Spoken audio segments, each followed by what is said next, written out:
కొత్త బట్టలు కొత్త వెలుగులు మీ ఇంటి పండుగ సంతోషాలకు అసలైన చిరునామా సిఎంఆర్ షాపింగ్ మాల్. అందరికీ భోగి సంక్రాంతి కనుమ శుభాకాంక్షలు. బంగ్లాదేశ్లో హిందువులపై జరుగుతున్న దాడుల నేపథ్యంలో బంగ్లాదేశ్ ఇండియా క్రికెట్ మధ్య సంబంధాలు తెగిపోతున్నాయి. ఐపీఎల్ జట్లో బంగ్లా ప్లేయర్ ముస్తాఫిజుర్ రెహమాన్ తొలగించడంపై బంగ్లాదేశ్ క్రికెట్ బోర్డు ఘాటుగా స్పందించింది. తమ ప్లేయర్ను తప్పించడంపై గరంగా ఉన్న బంగ్లా క్రికెట్ బోర్డు ఇండియాలో జరిగే T20 వరల్డ్ కప్ను ఇండియాలో ఆడేది లేదంటూ తేల్చేసింది. దీంతో ఇప్పుడు ఇండియా బంగ్లాదేశ్ మధ్య క్రికెట్ సంబంధాలు సన్నగిల్లాయి.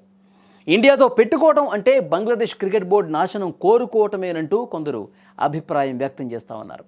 గత కొన్నేళ్ల క్రితం ముంబై ఉగ్రదాడుల తర్వాత భారత క్రికెట్ జట్టు ఇప్పటివరకు పాకిస్తాన్కు వెళ్ళలేదు. రెండు దేశాల మధ్య ద్వైపాక్షిక సిరీసులు పూర్తిగా ఆగిపోయాయి. పాక్లో సెక్యూరిటీ పరిస్థితులు బాగలేవంటూ ఒకటి, రెండు దేశాల మినహా ఇతర దేశాల జట్లు కూడా అక్కడికి వెళ్ళటం ఆపేశాయి. ఒకప్పుడు ప్రపంచంలోనే టాప్ జట్లలో ఒకటిగా ఉన్న పాకిస్తాన్ క్రమంగా బలహీనపడిపోయి ఆర్థికంగా కూడా భారీ నష్టాలు చవిచూసింది. ఇప్పుడు అదే రూట్లో బంగ్లాదేశ్ క్రికెట్ జట్టు నడుస్తోంది. ఇండియాతో ప్రస్తుతం నెలకొన్న రాజకీయ విభేదాల నేపథ్యంలో బీసీబీ హద్దులు దాటి ప్రవర్తిస్తే తన భవిష్యత్తును తానే ప్రమాదంలో పడేసుకున్నట్టే. వచ్చే నెలలో ఇండియా శ్రీలంక ఉమ్మడిగా హోస్ట్ చేస్తున్న T20 వరల్డ్ కప్లో బంగ్లాదేశ్ జట్టు తన మ్యాచ్లన్నీ ఇండియాలోనే ఆడాల్సి ఉంది. కానీ బీసీబీ మాత్రం భద్రతా కారణాలను చూపిస్తూ ఆ మ్యాచ్లను శ్రీలంకకు మార్చమని ఐసీసీని కోరింది. ఐసీసీ ఆ విన్నపాన్ని తిరస్కరించిన బంగ్లా జట్టు ఇండియాకు రావడానికి ఇష్టపడటం లేదు. గత ఏడాది బంగ్లాదేశ్లో షేక్ హసీనా ప్రభుత్వం పడిపోయిన తర్వాత ఇండియాతో డిప్లొమాటిక్ రిలేషన్స్ బాగా దెబ్బతిన్నాయి. అక్కడి యువత ఇండియాపై విద్వేషం పెంచుకుంటున్నారు. మరోవైపు హిందువులపై దాడులు కొనసాగుతూనే ఉన్నాయి.